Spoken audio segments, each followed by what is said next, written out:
What's up, Mets fans? Welcome back to the channel. I hope you all are having a great start to your day. I know I am, because I'm very much intrigued getting into today's video, as over the past hour or two at the time of recording this, we have here from WEEI Sports Radio how three teams have emerged as the favorites in landing 40-year-old left-hand starting pitcher and Rich Hill, with the New York Mets being one of them, along with the Milwaukee Brewers and the Tampa Bay Rays, which I really was taken back by because I had no clue that the Mets would have Rich Hill, of all players, on their radar, but that definitely seems to be the case according to these reports. So that's what we'll be taking a look at, everything there's to know about Rich Hill and his game, the current connection with the Mets, why he would be a strong fit, why the Mets are definitely pursuing him for the most part, and everything in between. And if you guys end up enjoying this kind of Mets content and want to see more great Mets content like this, make sure to smash that like and subscribe button, share this video with your friends, put on the notification bell. All those great things really mean a lot, guys. We're so close to 4,000 subscribers, so help us get there. We're just getting started here on Wardy NYM, and I would love for you to be part of the community here if you aren't already. But enough of me talking, let's get right into this video.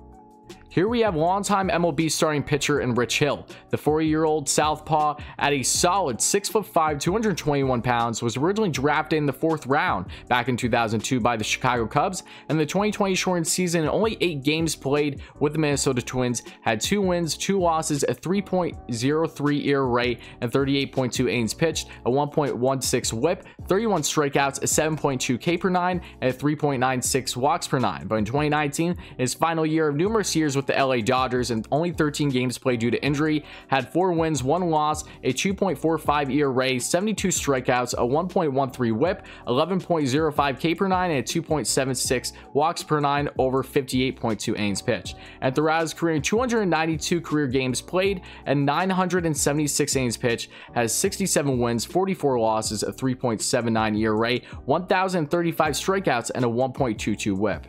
And yes, this was the first thing that crossed my mind when I saw the reports of Rich Hill. I was like, Rich Hill? The first thing that made me think of him, honestly, was what had transpired with him and his wife back in December, late December of 2019, prior to getting into the game for the Patriots game at Gillette Stadium, where him and his wife were arrested for disorderly conduct. And I just wanted to show that there because I was like, Rich Hill? I remember when that came out with Rich Hill, but that's besides the point. That was really not a big issue at the time. But getting into Rich Hill some more, if you don't know further on his game here, just take a look at this from Baseball Savant. This guy, if you look at his 2020 numbers and his 2019, look how different they are when you look and get into these advanced statistics here. In a lot of ways, just completely different, and only in what, 20 innings less from 2019 to 2020 in regards to 20 innings more, I should say, in 2019. Like, it's kind of bizarre just how polar opposite they are. But if you look at his ERAs in 2019 and only 13 games played, he had right around a 2.54 ERA, and then 2020 had a 3.003 ERA. Like, are you kidding? Like, that's insane. It's crazy.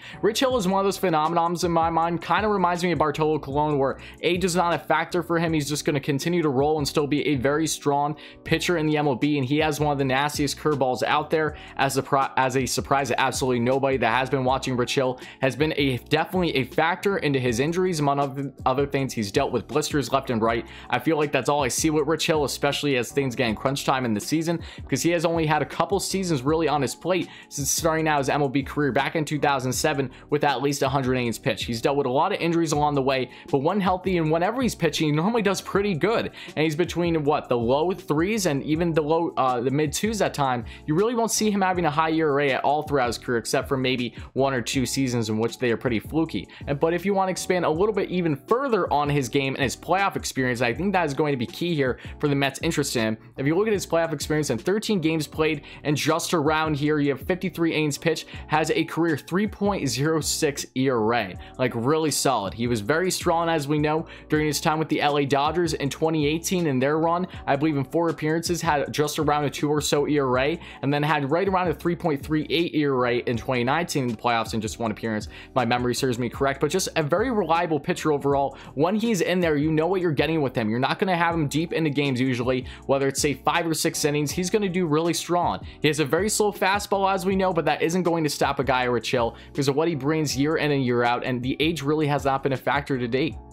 But when you take a look at Hill and the pitches he uses in his arsenal, he currently commands with 6 of them, but really only 2 stand out, that being his fastball and his curveball, which he uses heavily. Starting off with his fastball, his 4-seamer to be exact, tops out right around 88 miles per hour. Then you get onto his curveball, which is absolutely nasty, might I add, around 73 miles per hour. His slider around 71 miles per hour, his cutter around 83 miles per hour, his sinker around 86 miles per hour, and his changeup around 82 miles per hour. But again, his 4-seam and his curveball are really the stuff that is the money maker for Rich Hill and has been throughout his career. But now getting on to why does this make sense for the Mets? Why are they showing interest in Rich Hill? Well, it could very well be another fallback option, if you will, for the Mets, which I would imagine to an extent, should they not land Trevor Bauer, weighing all their options. Because if we want to go down the list for a minute on the amount of pitchers that basically are either in the latter half of their career coming off a big injury, something along those lines that have some potential to be a 5th star that the Mets have at least shown interest or some type of tabs in this offseason, you got to start out with guys like James Paxton, and then you have Corey Kluber. Kluber, as we know, has since signed with the Yankees, so he goes to the Bronx. Then you have other guys like Julio Teheran, Anibal Sanchez,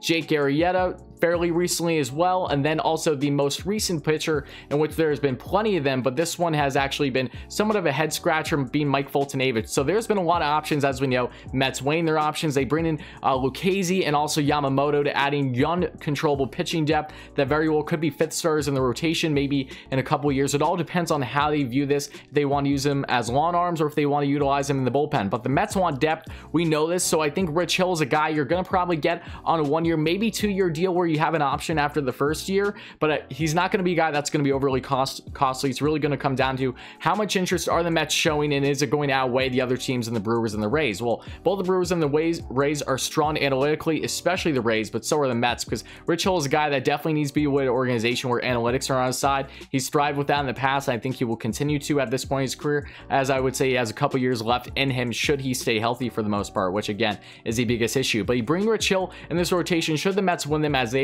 been showing heavy interest reportedly from what we saw earlier in the video today, and he would be a solid arm for you, no doubt. I think he's a guy for the Mets' sake. You get him on a low AAV, a short-term deal, whether it's a 1 or 2-year deal, whatever it's going to be, and then you let him cook in that 5th spot and possibly be a situation where maybe you bounce between him and David Peterson, because you know that Hill isn't going to go very long. You know there's a lot of issues there in regards to him staying healthy. So the Mets have depth there. They bring in Rich Hill. We'll see how he does during the season should they land him. Again, nothing's confirmed as of now, but I think even in this situation where if the Mets do land Trevor Bauer, Rich Hill is a guy that they may very well go to just add more depth, to be quite honest with you. Should injuries naturally arise, you can have Rich Hill as a lawn arm, whether you balance him currently in the bullpen to start out the season and then come in should injuries arise, whatever it's going to be. He has some nasty stuff. I would love to see him come out of the bullpen personally, but I'm not sure if that's a route he would like to go down at this point in his career. So that's something that is a really question for him, and not so much that I have the answer to. But just weighing all the options here for the Mets, because again, even with him being inconsistent in his career in regards to staying healthy, when he's out there, he's making things happen. He has nasty off-speed stuff,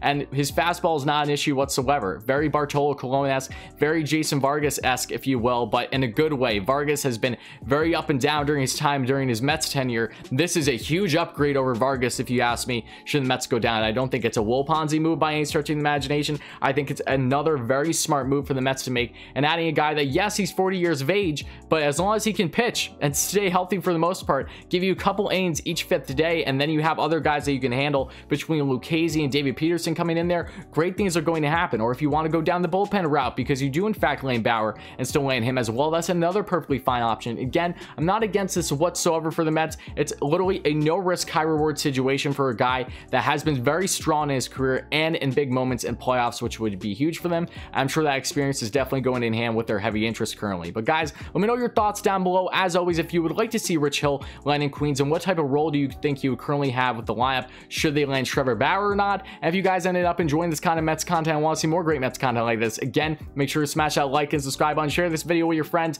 put on the notification bell, all those great things. Thank you all so much for the countless support, guys. Help us get to 4K subscribers, and stay tuned. I will be talking further on Rich Hill and all the Mets targets, offseason news, I should say, in tonight's live stream. You can check it out down here below. It'll be starting 8 p.m. Eastern time. Make sure to check it out, guys. Going to be probably around 2 hours or so doing a Q&A with all you and really sharing my thoughts on all the latest with the Mets, their targets, who I think they're going to land next possibly, and just answering all your questions in between. So thank you again, guys. Let me know your thoughts down below, and I'll talk to you soon.